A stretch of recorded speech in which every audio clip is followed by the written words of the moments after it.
नमस्कार, स्वागत है आपका ग्राउंड न्यूज नेटवर्क में। इन दिनों युवाओं में ट्रेंड हो चुका है, दोस्ती करना बड़ा ही आसान हो गया है सोशल मीडिया से। और जब इस दोस्ती का शिकार होते हैं तो उन्हें दर दर न्याय के लिए भटकना पड़ता है।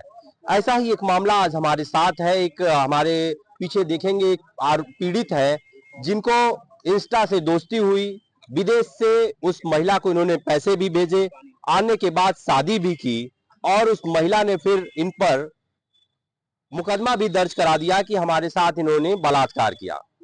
यह जेल भी गए, तमाम ऐसी बातें हुई। फिर यह जब जेल से निकले और इनको किसी तरह से यह पता चला वकील साहब के माध्यम से कि वह जो महिला है वह ऐसा ही मामला 2-3 और लड़कों के साथ कर चुकी है, तब इनके समझ में यह आया कि मैं अब ठगी का शिकार हो चुका हूं। तमाम बातों पर इनसे बातचीत करेंगे और जानेंगे पूरा क्या है मसला, किस तरह से इस दोस्ती की शुरुआत हुई। और हमारे साथ वह युवक है जो आज परेशान है, उसकी व्यथा कोई सुनने को तैयार नहीं है। इंस्टा पर कांस्टेबल बनकर वह महिला इनसे प्रेम प्रसंग में पड़ती है और फिर शादी करती है। शादी के बाद इनके साथ क्या कुछ हुआ, किस तरह से वह प्रेम प्रसंग शुरू हुआ, हम इनसे बातचीत करेंगे। और एक अवेयरनेस के तौर पे यह खबर पूरी देखिएगा, जिससे आज युवा पीढ़ी को एक संदेश मिल सके कि इस तरह दोस्ती करने से पहले कई बार उस चीजों की तलाश करें कि उसमें सच्चाई क्या है। फिलहाल बातचीत करते हैं। क्या नाम है आपका? आप मेरा नाम जितेंद्र यादव है। मेरा थाना निजामबाद है, जिला आजमगढ़ है, उत्तर प्रदेश निवासी हूँ। जितेंद्र, किस तरह से जो महिला है आपके प्यार में, कैसे आप उसके प्यार में पड़े? फेसबुक और इंस्टाग्राम के जरिए मैं कुवैत था, वहाँ अपनी रोजी रोटी लिए कमाने गया था। ये हमसे बातचीत की, वो बोले हैं कि आप मेरे से शादी कर लीजिए, मैं एक कांस्टेबल महिला हूँ, आप आ जाइए घर, मैं आपसे शादी करेंगे। तो हम वहाँ से आ गए, कुवैत से घर आए।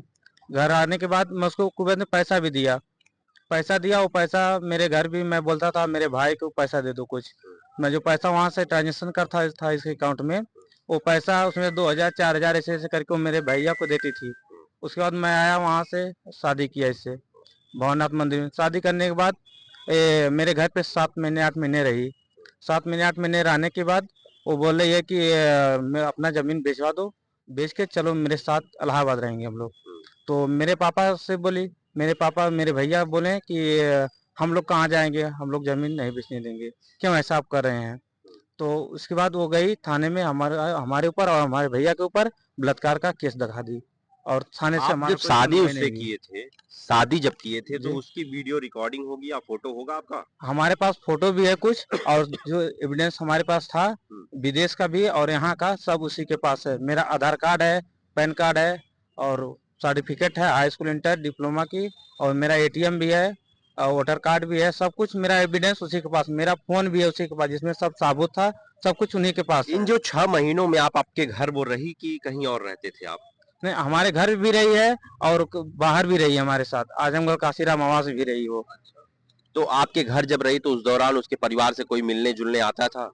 हाँ, उसके माँ आती थी, और उसके एक चाचा हैं अवधेश कुमार यादव हैं, वो इसमें आजमगढ़ कोर्ट में भी रहते हैं, वकील हैं, एडवोकेट हैं, वो भी आते थे मिलने। तो आपको कब ये पता चला कि आपके साथ फ्रॉड हो गया है? ये जब हमको बोलनी धमकी देने लगी कि हम पुलिस हैं, सब कुछ इसका हम पूछे आप कहाँ ड्यूटी करती हैं, हमको लेके चलो। नहीं लेके गई, बस हमारे ऊपर बलात्कार भी दिखाई, और उसके बाद भी बोली कि चलो तुम जमीन वमीन बेच के हमारे साथ चलो, इसमें विवाद दे दे बढ़ने लगा।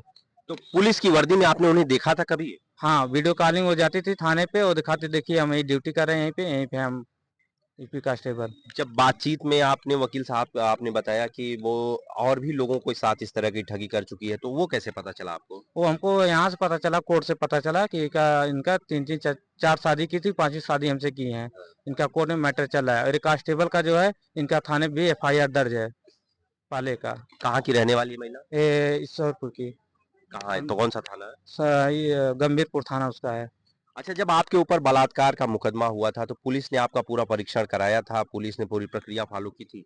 पुलिस हमको बुलाई और सुलह समझौता करवा देंगे, और हमको बैठाई, हमारे भैया को बोली तुम जाओ यहाँ से, और हमारे भैया के ऊपर बलात्कार का केस डाल दी। उसके बाद हम जब जेल में चले गए, 2 महीने थे, हमसे मुलाकात भी करने आई, 2 बार 3 बार आई थी मुलाकात करने।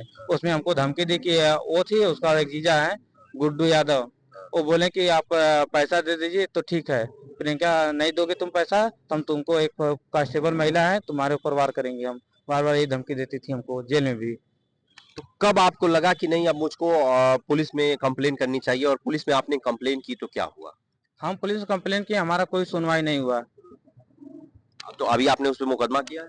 मुकदमा दर्ज हो गया है। अच्छा, मुकदमा दर्ज। जी।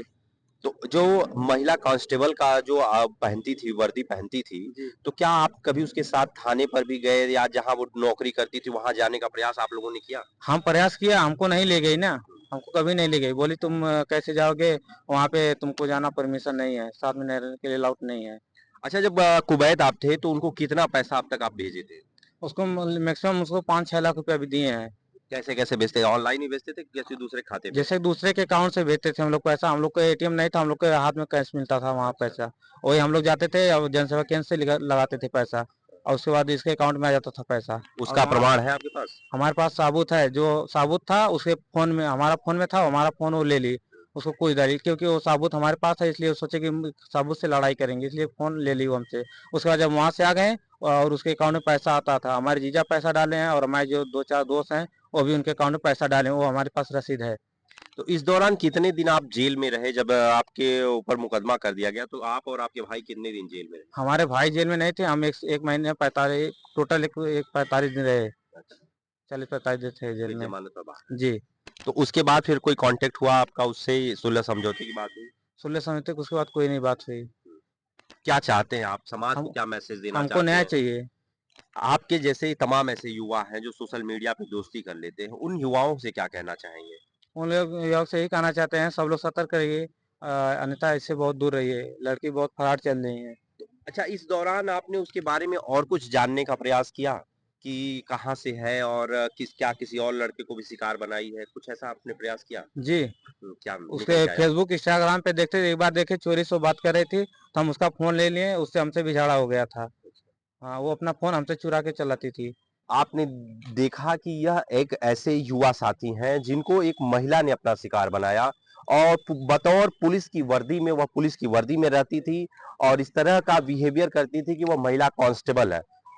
उस मामले में निजामाबाद थाने में 2024 में मुकदमा भी पंजीकृत हुआ है कि वह महिला पुलिस कांस्टेबल नहीं थी और वर्दी का गलत उपयोग करती थी।